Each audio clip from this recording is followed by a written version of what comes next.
Siapapun meninggal punya dosa, teman-teman sekalian, hati-hati. Sekecil apapun dosa itu sudah cukup mendatangkan siksa kubur.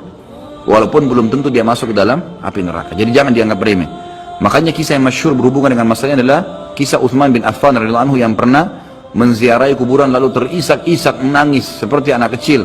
Lalu beberapa teman-temannya di zaman khilafah beliau berkata, "Wahai Amir Mu'minin, kenapa anda menangis melihat kuburan? Padahal Nabi SAW sudah menjamin buat anda surga. Dan anda ini siapa? Terkenal anak mantunya Nabi SAW, ya, dapat jaminan surga. Nabi sebutkan lisannya langsung, Utsman di surga, dijamin. Bagaimana bisa anda menangis seperti ini?" Jawaban Utsman radhiyallahu anhu sangat bijak. Orang yang beriman dan berilmu punya jawaban yang tepat.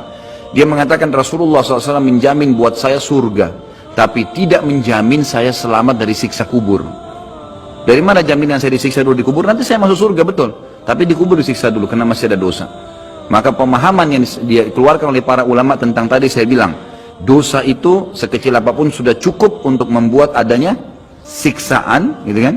Itu karena pernyataan Utsman bin Affan yang menyebutkan statement tadi, gitu kan?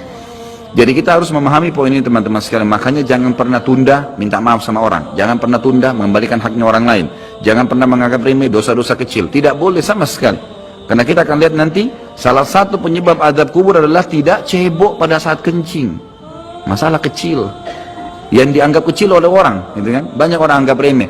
Maaf, banyak saudara-saudara kita yang membawa taksi, kendaraan umum di luar sana, kemudian kadang-kadang kita lihat di pinggir jalan kebelet kencing, main mampir sembarangan saja, ya, kencing sembarangan, tidak membersihkan dirinya. Ini berbahaya, penyebab azab kubur.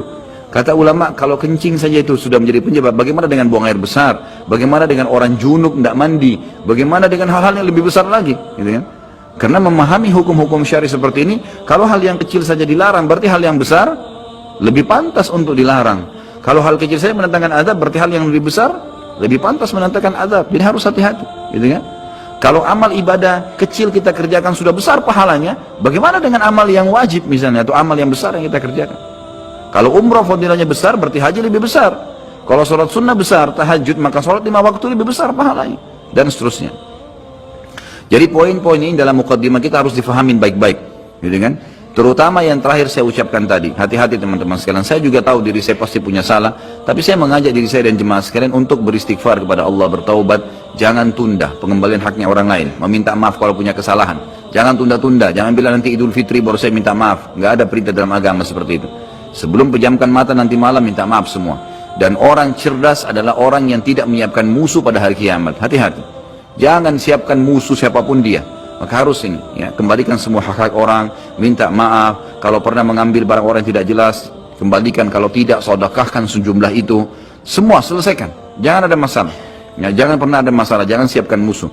Imam Bukhari rahimahullah pernah berhenti berburu hanya karena meleset anak panahnya kena pagar tetangganya, gitu kan? Diajak teman-temannya, kita memana yuk berburu. Beliau senang berburu. Kemudian pada saat beliau lagi latihan panah, ternyata anak panahnya sempat mencul sedikit pagar kayu tetangganya. Lalu dia panggil gulamnya, gulam ini kayak pembantunya, sampaikan ke teman-teman saya kalau saya tidak jadi memanah, saya tidak jadi berburu, dan sampaikan kepada tetangga kalau Bukhari minta maaf. Muhammad namanya tentu, Muhammad minta maaf, gitu kan?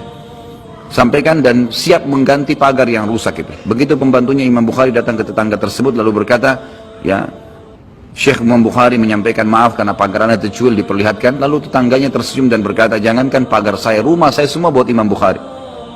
Saya tidak perhitungan dengan masalah itu. Waktu pembantunya Imam Bukhari kembali ke rumahnya, apa yang terjadi? Lihat orang soleh dan orang beriman, tahu dan yakin dengan adanya siksa dan azab kubur, tahu ada akhirat dan hisab. Maka apa yang terjadi? Imam Bukhari sujud syukur kepada Allah, kemudian bersedekah sekian ribu dirham, hanya karena tidak jadi ada musuh dari tetangga yang dia cuilkan pagarnya. Coba teman-teman, berapa banyak sendal yang antum injak? Hah? Berapa banyak air yang kepercik kena orang lain? Berapa banyak ini, berapa banyak itu? Berapa banyak yang kita anggap remeh mengambil karena teman punya dan seterusnya. Ini hati-hati. Jangan siapkan musuh hari kiamat. Azab kubur datang kepada siapapun yang masih punya dosa. Dan dosa ada hubungannya dengan Allah Subhanahu wa taala, ada hubungannya dengan makhluk. Kalau berhubungan dengan Allah Azza wa Jalla, kita bertaubat kepada Allah. Allah Maha Pemurah. Dia akan terima taubat hamba-hambanya asal ikhlas. Tapi dengan makhluk nggak bisa, mencuri, menggunjing, memfitnah, ya, mengambil, memakan, ya, merusak namanya orang lain. Ini nggak boleh. Ini harus selain taubat kepada Allah, meminta maaf kepada orangnya. Nah, ini tidak boleh ditunda ini. Nggak ada gengsi di sini.